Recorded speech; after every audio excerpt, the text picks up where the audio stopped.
Bonjour, bonjour. Alors aujourd'hui, je fais une vidéo suite à une vidéo d'Ali que j'ai vue la semaine dernière qui m'a fait péter un câble et péter de rire. Mais elle était vraiment excellente, mais qu'aujourd'hui je retrouve plus.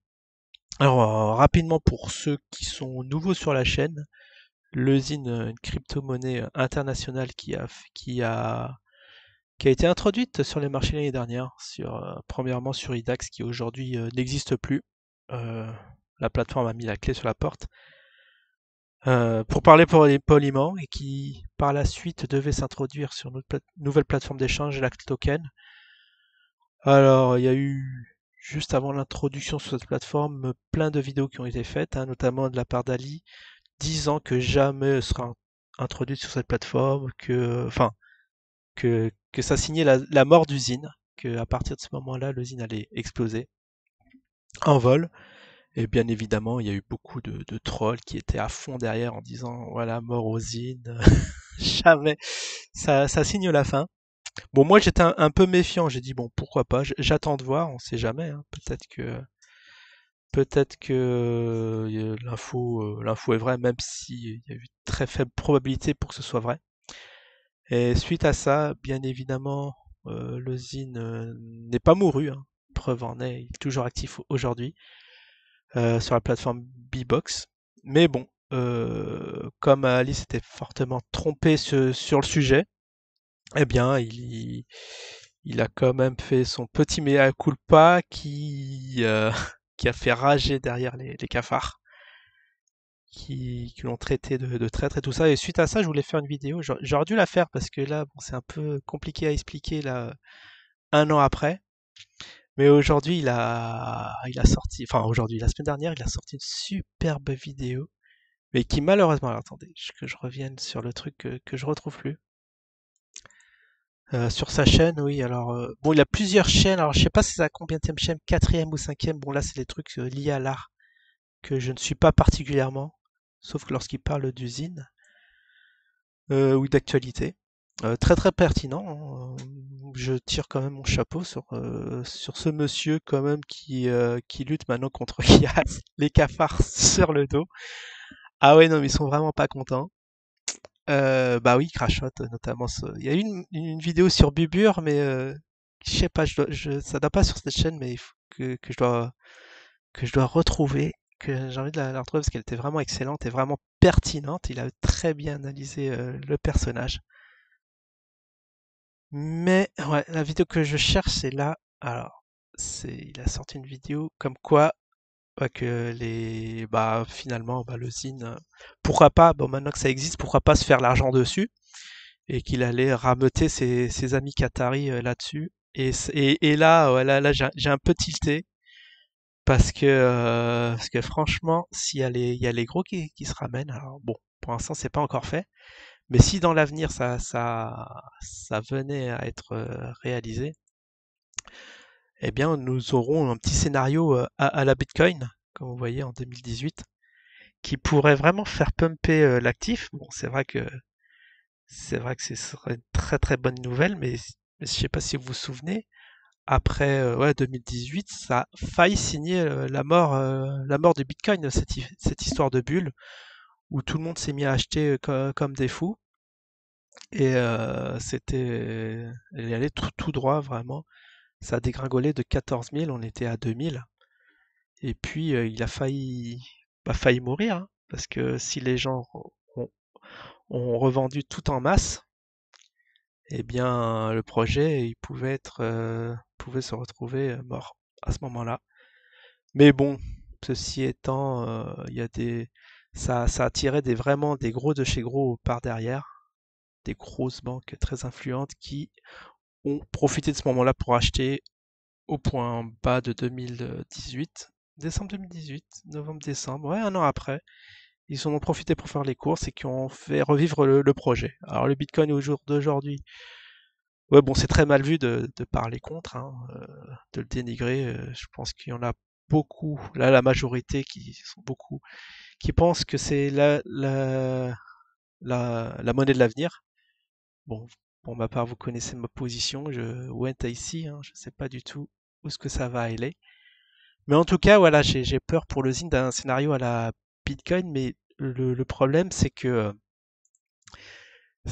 peut-être il y a personne qui va soutenir derrière. Et vous imaginez qu'il y a un pump comme ça, on se met tout à acheter et que derrière ça dégringole et c'est mouru. Ça atteigne les zéros pour les petites crypto-monnaies comme ça qui en plus avec tellement mauvaise presse, ça peut arriver que après la bulle, la crypto ne se remette pas. Bah, on a vu pour plein on va pas appeler des shitcoins parce que même il y a eu des cryptos qui valaient vraiment le coup mais qui sont morts comme ça du jour au lendemain parce que explosion de la bulle et les gens sont mis à sont mis à le dénigrer, etc. C'est un truc que j'ai peur qui arrive sur le Zine parce que quand un actif monte très haut sans consolidation dans le temps de façon un peu linéaire et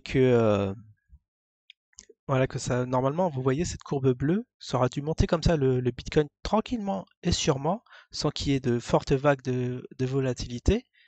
Et là on peut dire voilà cet actif est serein, même moi si ça avait suivi comme ça j'aurais dit c'est très bien ce qui se passe. Alors, moi j'ai trouvé ouais, la vidéo d'Ali de la semaine dernière, c'était la meilleure opération anti-zine qu'il ait jamais faite. Parce que si même des gros investisseurs se mettent à acheter, eh bien vous savez bien que derrière, qu'est-ce qui se passe? Qu'est-ce qui se passe derrière? C'est que quand il n'y a plus d'acheteurs, bah, que ça se mette à vendre en masse et que derrière, il n'y a plus personne pour acheter. C'est ça, c'est vraiment ce qui m'a fait peur dans cette vidéo. Il y a eu vraiment des petits arguments pertinents, comme ça, qui m'ont fait vraiment. Il était vraiment très enthousiaste sur l'actif. Et moi, ça m'a fait flipper. Faut pas que les gens rappliquent comme ça d'un coup, qui veulent ouais, juste profiter de la spéculation. Juste purement, on veut vraiment profiter du truc sans regarder le projet, ce qu'il y a derrière.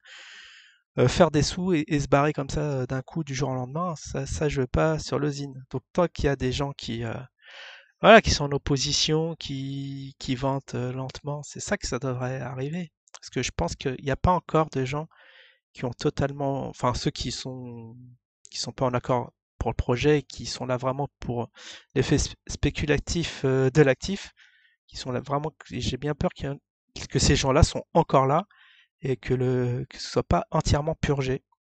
Parce qu'il y en a qui rêveraient quand même de faire des fois 1000 qui l'ont pas encore fait et,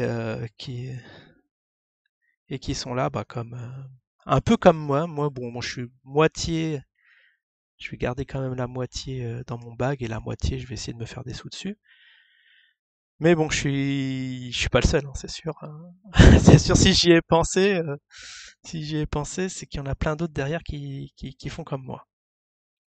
Enfin bon, en tout cas, là, très forte campagne de dénigrement contre Ali. Ouais, j'ai vu ça ouais, sur les Discord. C'est un peu dommage parce que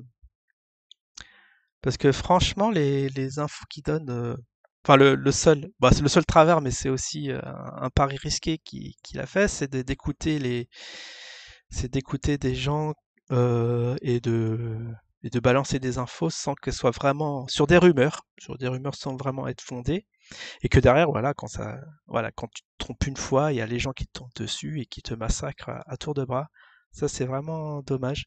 Ouais, parce qu'à l'époque, je crois que c'est Bunkai.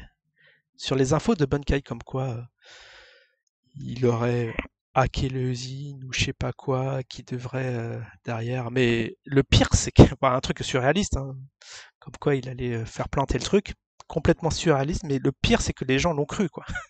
C'est ça le, c'est ça, c'est ça le pire. Bon, bien sûr, il y a beaucoup de cafards sans cervelle qui sont rentrés dedans dans la magouille, sans se rendre compte qu'il y avait de fortes chances quand même, qu'il y avait de fortes chances que ce soit du bidon. Et bien sûr, bon, ces gens-là ont été déçus par la suite et il y a eu la campagne, la très grande campagne anti-Ali qui s'en est suivie. Notamment, bah, notre Bubur, hein, ils s'en est donné aussi à cœur joie. Bah oui, je sais bien, vous êtes déçus que le projet Antizine n'ait pas eu lieu, mais bon, qu'est-ce que vous voulez? Qu'est-ce que vous voulez? C'est des choses qui arrivent, hein. Faut pas jeter la pierre à ceux qui ont fait confiance à d'autres, qui ont balancé des infos et qui au final ne se sont pas réalisées. Je sais. Ouais. C'est quand même un peu triste de ce qui se passe. Bon, ça a commencé l'année dernière et là ça se reproduit puisque il a fait son mea culpa anti-Zine et qui au final, bah, les choses se répètent. Maintenant Ali est crypto, enfin Sino enthousiaste et il y en a plein qui lui crachent dessus. C'est fort dommage. Moi je le regrette. Bon bah voilà ma petite vidéo sur. Mais c'est dommage. S'il y en a qui l'ont peut-être téléchargé parce que je sais qu'il y en a qui téléchargent à tour de bras sur celle où il parle des petits Qataris, je suis preneur parce qu'elle est vraiment, franchement, elle est vraiment drôle. Enfin, et d'un côté drôle, mais aussi un peu flippante si vraiment, si les choses arrivaient. Allez, je vous dis à la semaine prochaine et bon week-end, tout le monde.